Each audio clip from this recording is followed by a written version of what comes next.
Good evening friends, स्वागत है आपका हमारे यूट्यूब चैनल जीएस कैप्सूल में। आई होप आप सभी लोग अच्छे होंगे और आपकी तैयारी अच्छी चल रही होगी। फ्रेंड्स, अगर आप चैनल को पहली बार विजिट कर रहे हैं तो regular current affairs, exam updates और स्टडी मटेरियल के लिए चैनल को सब्सक्राइब कर लीजिएगा।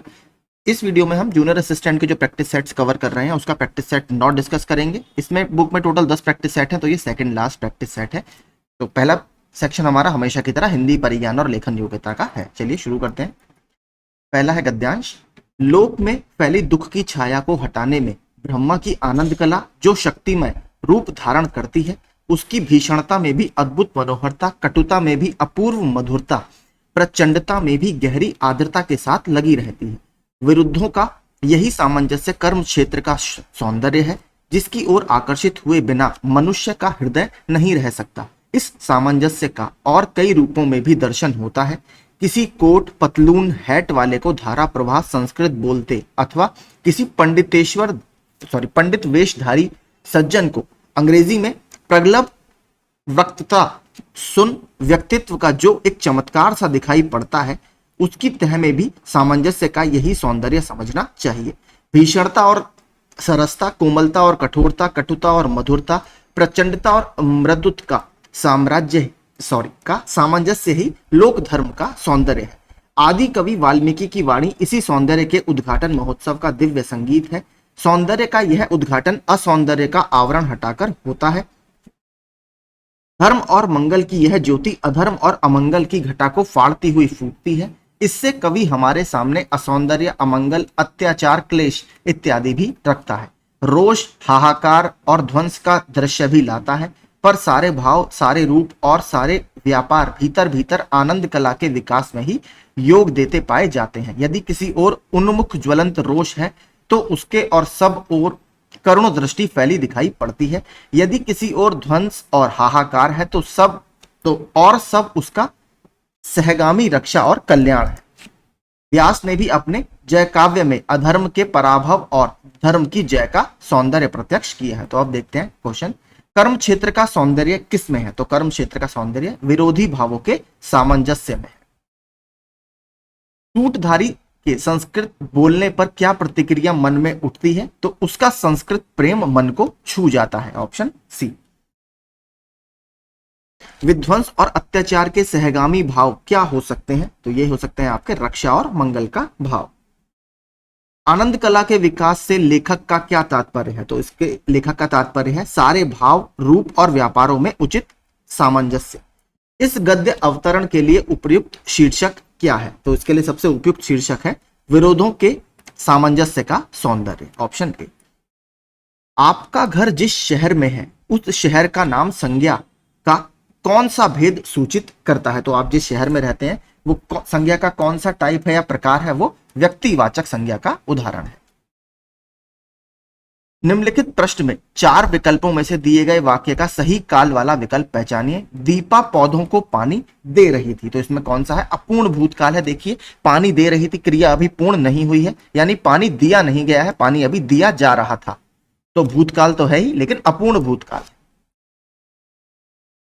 जिस वाक्य में इसीलिए और क्योंकि, लेकिन, परंतु आदि समुच्चय बोधक शब्द जुड़ते हैं उस वाक्य को क्या कहा जाता है? तो उस वाक्य को संयुक्त वाक्य कहा जाता है।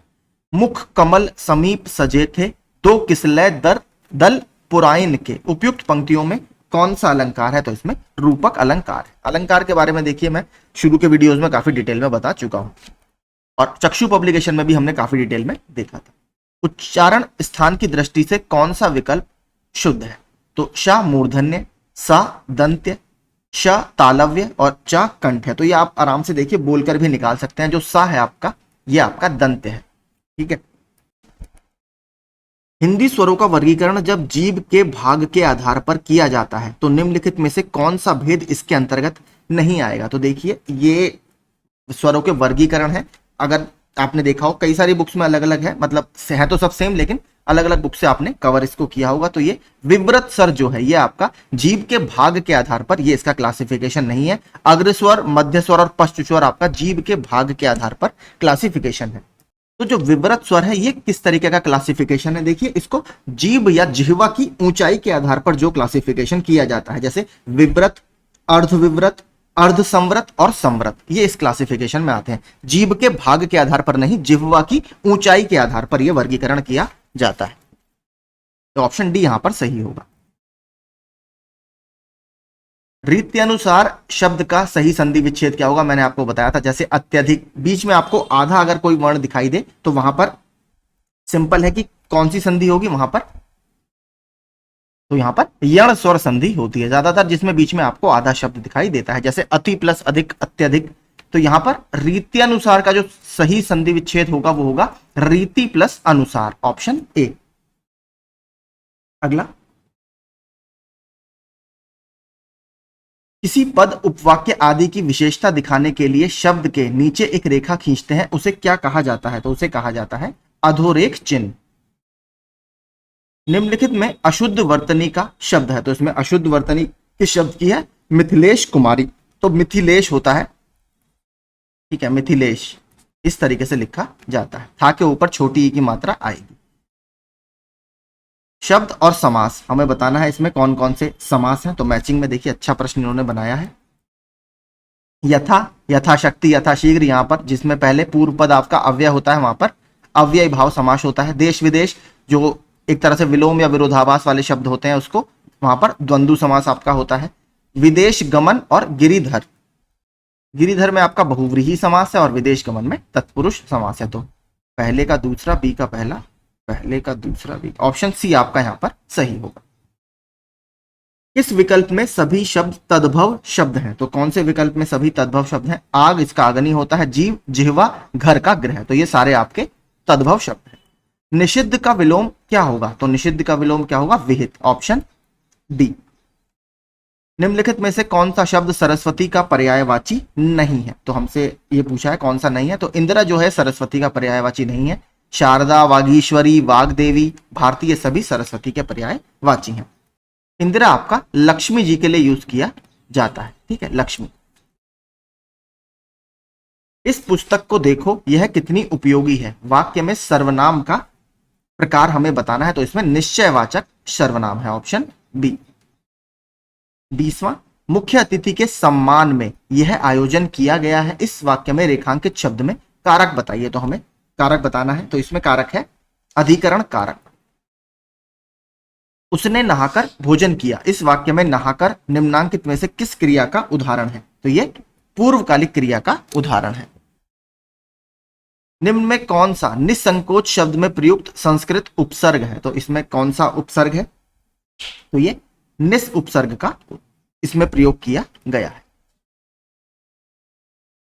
इसी की तरह एक शब्द और है निसंदेह, ठीक है, निसंदेह जो है उसमें भी आपका निस उपसर्ग का प्रयोग किया गया है। आगे चलते हैं।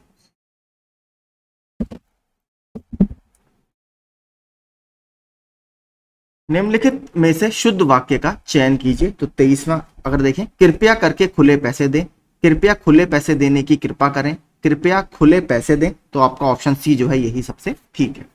निम्नलिखित आधुनिक भाषाओं में से किसका संबंध अपभ्रंश की पैशाची बोली से है, तो इन चारों में से अपभ्रंश की पैशाची बोली से संबंध किसका है, पंजाबी का।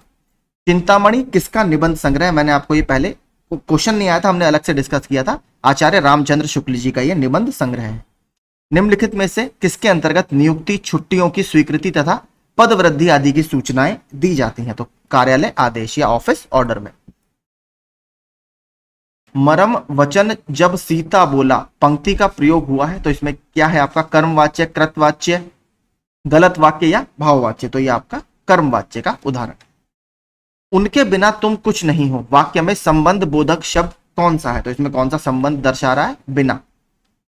वे शब्द जो प्रकृति, प्रत्यय अथवा दूसरे शब्दों के योग से बने हो क्या कहलाते हैं, तो उन्हें कहा जाता है यौगिक शब्द। कौन गलत युग्म है, तो इसमें से गलत कौन सा है, अक्षर क्षर, कुसुम का वज्र, रथी मंडन, तो आपका यही वाला जो है वो गलत है, मानवता नृशंसा ये ठीक है। विलोम शब्दों के ये युग्म है। अब देखते हैं रीजनिंग के प्रश्न में, आपको आंसर बता देता हूं। 31 का बी, 32 का डी, 33 का सी, 34 का ए। पॉज करके आप सॉल्व करिएगा जरूर इन्हें। 35 का सी, 36 का डी, 37 का बी,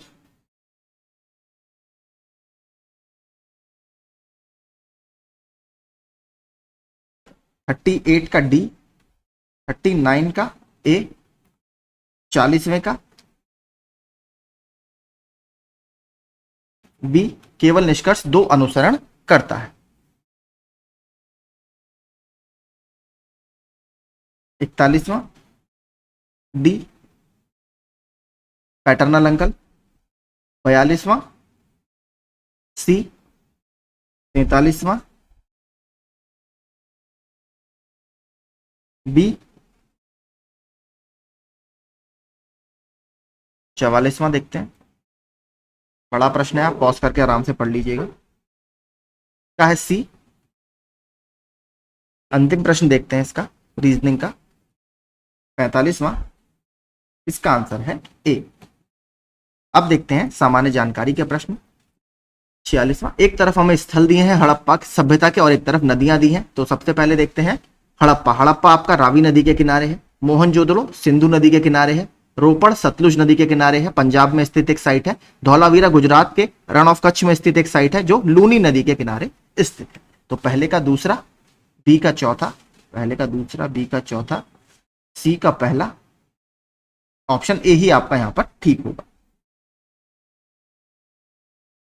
हड़प्पा 2 साइट्स पूछता रहता है। 1921 में सबसे पहले हड़प्पा की ही खोज हुई थी। हड़प्पा की खोज आपके D.R. साहनी यानी दयाराम साहनी ने की है। इसके अलावा मोहनजोदड़ो की खोज इससे 1 साल बाद 1922 में R.D. बनर्जी सर के द्वारा की गई। आगे चलते हैं। वैश्विक बौद्धिक संपदा सूचकांक 2024 में भारत को कौन सा स्थान मिला है? देखिए आज ही उत्तराखंड पीसीएस का एग्जाम हुआ है। सेम क्वेश्चन आपका उत्तराखंड पीसीएस 2024 में पूछा गया, 42वां उसमें स्थान भारत को मिला है। वर्ल्ड इंटेलेक्चुअल प्रॉपर्टी इंडेक्स इसको बोला जाता है। तो 47वें का होगा ऑप्शन बी। 48वां, प्राचीन शहर चंपा को डैश महाजनपद की राजधानी माना जाता है। तो अंग महाजनपद जो था चंपा महाजनपद की, अंग महाजनपद की जो राजधानी थी वो चंपा था। इसके अलावा बात करें और भी यहां पर इंपॉर्टेंट है मत्स्य वज्जी, इसकी भी राजधानी मैं आपको बता देता हूं। तो काशी की तो सबको पता ही होगा, वाराणसी या काशी ही। मत्स्य की थी आपकी विराटनगर, ठीक है, विराटनगर। अगर वज्जी की बात करें तो वज्जी महाजनपद की राजधानी था वैशाली, ठीक है। तो ये आप याद रखिएगा। देखिए कैपिटल मैं फिर कह रहा हूं, उनको रट लीजिए, पूछता ही रहता है। निम्नलिखित में से किसे भारतीय शास्त्रीय संगीत में सरोद सम्राट के नाम से जाना जाता है? जो सरोद बनाने में बहुत एक्सपर्ट है अमजद अली खान जी को। सरोद वाकई बहुत स्वीट म्यूजिकल इंस्ट्रूमेंट होता है। निम्नांकित में से किसका सुमेल नहीं है? ब्राजील करंट, दक्षिणी अटलांटिक महासागर, ठीक है, इस तरीके से अटलांटिक महासागर में होती है। हम्बोल्ट करंट, इसको पेरुवियन करंट भी बोला जाता है। उत्तरी प्रशांत महासागर, देखिए यही वाला आपका गलत है, ये आपका दक्षिणी प्रशांत महासागर में बहती है, ठीक है। दक्षिणी प्रशांत महासागर में आपको मैप में दिखाता हूं बनाकर। तो ये जो मैप है आप यहां पर देख सकते हैं। यहां पर आपका पेरू देश स्थित है, ये आपका अर्जेंटीना है, ये चिली है, ठीक है। तो यहां पर बहती है आपकी हम्बोल्ट धारा, ठीक है। हम्बोल्ट धारा, इसको पेरुवियन करंट भी बोला जाता है, यानी पेरू के कोस्ट पर ये बहती है, पेरू के तट पर बहती है, इसलिए इसको बोलते हैं। और ये कोल्ड करंट है। तो आप देख सकते हैं ये आपका पूरा प्रशांत महासागर है, ये दक्षिणी प्रशांत महासागर में बहता है, इसलिए ये गलत है। अगर बाकी ऑप्शन देखें, देखिए जो हमने पहला ऑप्शन देखा था ब्राजील करंट, ये है आपका ब्राजील, यहां पर आपका ब्राजील करंट फ्लो होता है। बात करें अगुलहास करंट की, तो अगलहास करंट आपका यहां पर होता है, जो आपको ऑप्शन डी में दिया है, ये आपका इंडियन ओशन है, हिंद महासागर है, वो सही है। ये आपका गल्फ स्ट्रीम है। गल्फ स्ट्रीम आपका एक वार्म करंट है, यानी गर्म करंट है। आपको पता होगा खाड़ी देश जो है वो गर्म देश है, नाम इसका गल्फ स्ट्रीम है, लेकिन ये बहता अमेरिका के ईस्ट कोस्ट पर है। तो ये सारे कुछ समुद्री धाराएं मैंने आपको समझाने की कोशिश की है। आगे चलते हैं। तो आपका ऑप्शन बी इसमें गलत मैचिंग है, ये दक्षिणी प्रशांत महासागर होगा। विडाल परीक्षण किसके लिए किया जाता है? देखिए अभी ये करंट अफेयर्स में भी चर्चा में था, पहले बता देता हूं। ये टाइफाइड के मतलब एक डायग्नोस करने के लिए, टाइफाइड जो बुखार होता है उसको पता लगाने के लिए इसका यूज किया जाता है। लेकिन देखिए अभी चर्चा में इसलिए था, इसकी एक्यूरेसी को लेकर काफी ज्यादा सवाल हो रहे थे कि ये इतना एक्यूरेट है या नहीं। तो इसकी साइंटिफिक हम कह सकते हैं जो बेस है उसको लेकर काफी ज्यादा भी चर्चा में ये बना हुआ था कि क्या इसके परीक्षण सही आते हैं या ये सही से टाइफाइड का पता बता पाता है। तो इसको याद रखिएगा, ये टाइफाइड परीक्षण के लिए यूज किया जाता है। और अगर बात करें टाइफाइड की, तो टाइफाइड किससे होता है? तो टाइफाइड एक बैक्टीरिया से होने वाली बीमारी है। और कौन सा इसका एजेंट होता है सल्मोनेला टाइफी। ठीक है, इस बैक्टीरिया से ये होता है, बैक्टीरिया का नाम भी याद रखिएगा। तो 51 का आपका होगा सी। निम्नलिखित में से कौन सा भूकंप का प्रभाव है? धरातलीय विसंगति, मृदा द्रवण, सुनामी। तो देखिए सारे ही आपके भूकंप के प्रभाव है। राजकोषीय घाटे से अगर आप ब्याज भुगतान यानी इंटरेस्ट पेमेंट को हटा देंगे तो जो आपका देखिए फिस्कल डेफिसिट होता है, अगर आप इसमें से इंटरेस्ट पेमेंट को हटा देंगे तो आपका निकल कर आता है प्राइमरी डेफिसिट या प्राथमिक घाटा। हाल ही में भारत जापान का संयुक्त अभ्यास धर्म गार्जियन कहां पर प्रारंभ हुआ? तो एक्सरसाइज धर्म गार्जियन गुजरात में स्टार्ट हुआ था। और अभी देखिए भारत और जापान के बीच में एक मैरीटाइम एक्सरसाइज भी हुआ था, जिमैक्स। ठीक है, इसको याद रखिएगा, जापान इंडिया मैरीटाइम एक्सरसाइज, ये अभी जापान के योकोसुका में स्टार्ट हुआ था, मतलब अब तो खत्म हो चुका है, बीच में करंट अफेयर्स में ये बना हुआ था। और इसका कौन सा संस्करण था? इसका ये 8th एडिशन था, 8वां संस्करण था। जिमैक्स का मैं बता रहा हूं, धर्मा गार्जियन अलग है। ये मैरीटाइम या नौसैनिक अभ्यास है, वो आपका सैन्य अभ्यास है। निम्नलिखित में से कौन सा विभाग गृह मंत्रालय के अधीन नहीं है? तो इसमें से देखिए रक्षा उत्पादन, जो डिफेंस प्रोडक्शन का विभाग है, वो गृह मंत्रालय के अंतर्गत नहीं आता। संतोष ट्रॉफी किससे संबंधित है? तो फुटबॉल से संबंधित एक टूर्नामेंट है। इसके अलावा डूरंड कप, ये भी आपका फुटबॉल से संबंधित एक बहुत फेमस टूर्नामेंट है। उगाड़ी, ठीक है, उगाड़ी UGADI इसको लिखा जाता है, उगाड़ी या उगादी। ये किस राज्य का प्रसिद्ध त्योहार है? तो ये आंध्र प्रदेश का त्योहार है। 200 रुपए के बैंक नोट पर किसका रूपांकन छपा हुआ है? तो नए नोट्स की जो सीरीज आई है उसमें 200 रुपए के नोट पर आपका क्या है? सांची का स्तूप उस पर बना हुआ है, मध्य प्रदेश के होशंगाबाद में स्थित है। भारतीय संविधान के निम्नलिखित अनुच्छेदों में से कौन सा उपाधियों के उन्मूलन से संबंधित है? तो राइट टू इक्वालिटी, समानता का अधिकार 14 से 18 तक है। तो उसमें 18वां अनुच्छेद है आपका, आर्टिकल 18, वो बात करता है अबोलिशन ऑफ टाइटल्स या उपाधियों का उन्मूलन। तो 18, ऑप्शन बी आपका यहां पर सही होगा। 24 शोषण के विरुद्ध अधिकार है, 14 साल से कम वर्ष के बच्चों का जो हानिकारक इंडस्ट्रीज है उसमें नियमन आप नहीं कर सकते। 16 आपको पता होगा किससे संबंधित है? तो जो सरकारी एम्प्लॉयमेंट है उसमें आप डिस्क्रिमिनेशन नहीं कर सकते जाति, धर्म और लिंग के आधार पर, इससे ये संबंधित है। अनुच्छेद 28 की बात करें तो ये आर्टिकल 25 से लेकर 28 तक आता है और फ्रीडम ऑफ रिलीजन से ये संबंधित है, यानी धार्मिक स्वतंत्रता का अधिकार। ये भी फंडामेंटल राइट का ही भाग है। निम्नलिखित में से कौन सी केवल रबी की फसलें हैं? तो रबी, खरीफ, जायद, 3 तरह की फसलें होती हैं। रबी आपको पता होगा, रबी वो वाली फसलें होती हैं जिसमें ग्रोथ के समय पानी की ज्यादा जरूरत होती है और थोड़ा ज्यादा टेम्परेचर इनको चाहिए होता है। तो इसमें से अगर आप हमें वो चुनना है कौन कौन से 3 फसलों का समूह रबी की फसल के अंतर्गत आता है, तो जौ और चना ये आपके रबी की फसलें हैं। माफ कीजिए, मैंने शायद बोल दिया कि इसको ज्यादा पानी की जरूरत होती है, रबी मैंने उल्टा आपको बोल दिया, माफी चाहूंगा।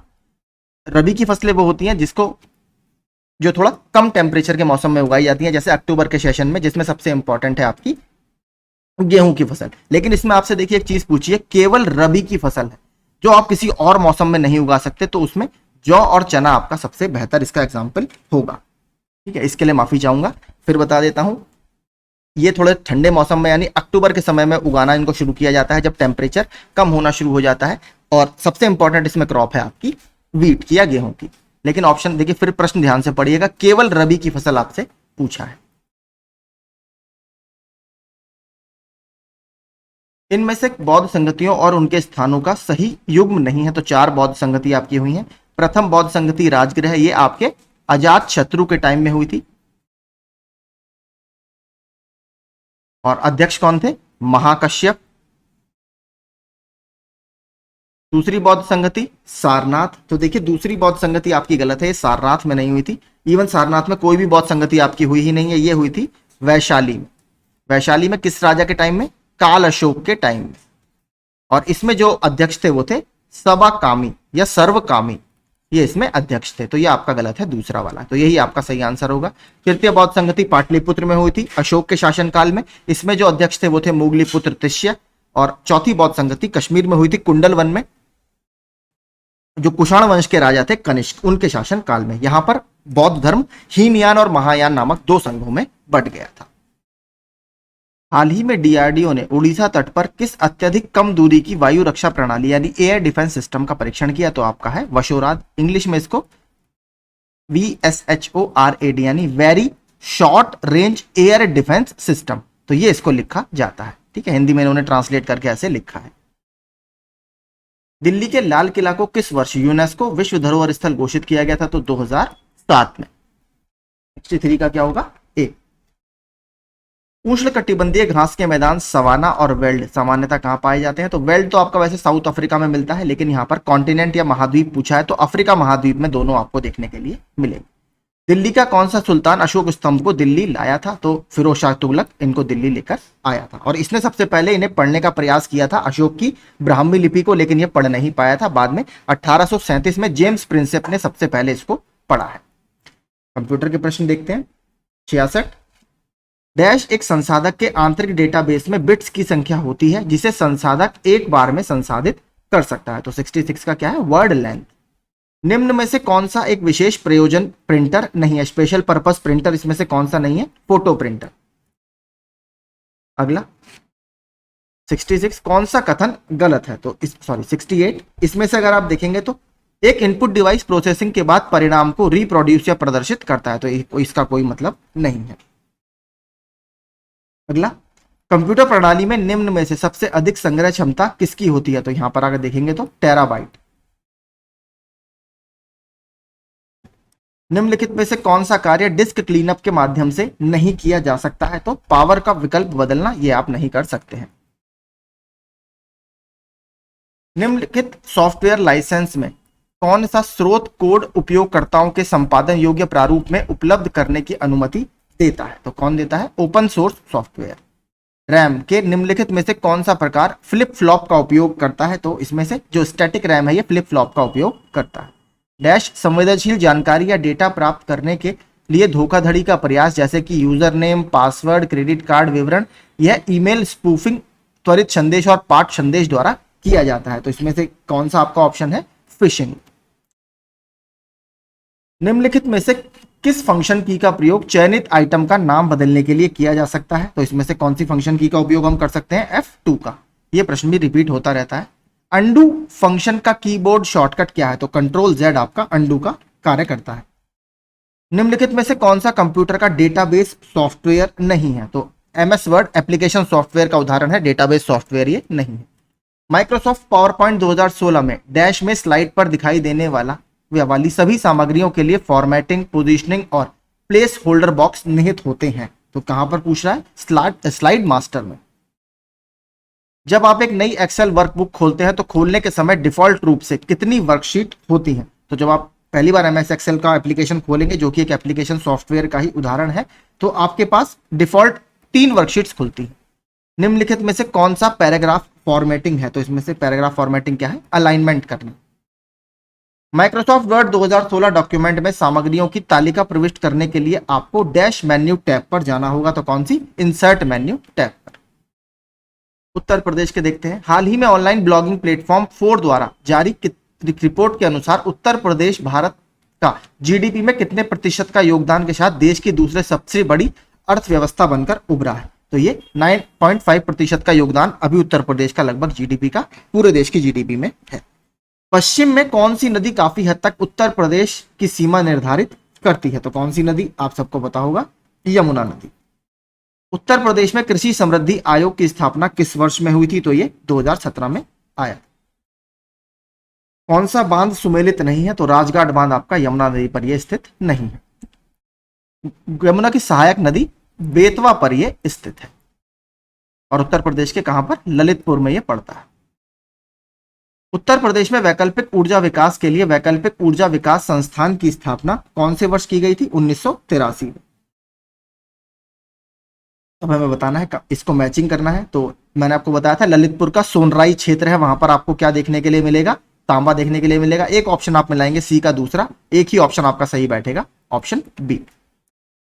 यमुना एक्सप्रेसवे निम्नलिखित में से कहां से नहीं गुजरती है? तो हाथरस से होकर ये नहीं गुजरता है। उत्तर प्रदेश में जनसंख्या की दशकीय वृद्धि दर अधिकतम थी, तो डिकेडल ग्रोथ रेट सबसे ज्यादा कब आया था? 1991 से 2001 के बीच में। अयोध्या के किस संगीतकार ने शास्त्रीय संगीत में टप्पा शैली का विकास किया है? तो किसने किया है? खुशी महाराज ने। वह प्राचीन स्थल जहां 60,000 मुनियों की सभा में संपूर्ण महाभारत का वाचन किया गया था, तो यह नैमिषारण्य। राष्ट्रकवि मैथिली शरण गुप्त का जन्म कहां पर हुआ था? तो झांसी में इनका जन्म हुआ था। अगर महादेवी वर्मा जी का पूछे तो कहां पर हुआ है? फर्रुखाबाद में। उत्तर प्रदेश में उर्दू प्रशिक्षण एवं अनुसंधान केंद्र कहां पर स्थित है? तो लखनऊ में स्थित है। उत्तर प्रदेश राज्य गंगा नदी संरक्षण प्राधिकरण की स्थापना कब की गई थी? तो नवंबर 2009 में की गई है। फिर से वही मैचिंग पूछा है, तो इसमें मिलाते हैं। टेराकोटा गोरखपुर, लकड़ी के खिलौने वाराणसी, चीनी मिट्टी के बर्तन चिन्हट और कांच का सामान फिरोजाबाद। तो एक और दूसरा ऑप्शन ए आपका यहाँ पर सही। निम्नलिखित में से उत्तर प्रदेश के किस जनजाति में बिरादरी पंचायत पाई जाती है? तो बुक्सा जनजाति में बिरादरी पंचायत पाई जाती है। उत्तर प्रदेश सरकार द्वारा 2009 में दिव्यांगों के लिए एक विश्वविद्यालय की स्थापना की गई है, कहां पर? चित्रकूट में। जगत गुरु रामभद्राचार्य जी के नाम पर इसका नाम रखा गया है। उत्तर प्रदेश में कितने विशेष क्षेत्र विकास प्राधिकरण गठित हैं? तो उत्तर प्रदेश में टोटल कितने गठित हैं? 5। निम्नलिखित में से कौन सा सुमेलित नहीं है? तो एग्रो पार्क लखनऊ ठीक है। अपैरल पार्क आपका नोएडा में स्थित नहीं है, ये गलत है। Plastic city Kanpur, leather technology park Unnao, ये ठीक है। आगरा की मोती मस्जिद का निर्माण कराया था, तो आगरा में जो मोती मस्जिद है इसका निर्माण किसने कराया? शाहजहां ने। दिल्ली में जो मोती मस्जिद है उसका निर्माण कराया है औरंगजेब ने। औरंगजेब अपने आप को लिविंग सेंट या किस और नाम से जानता था? जिंदा पीर।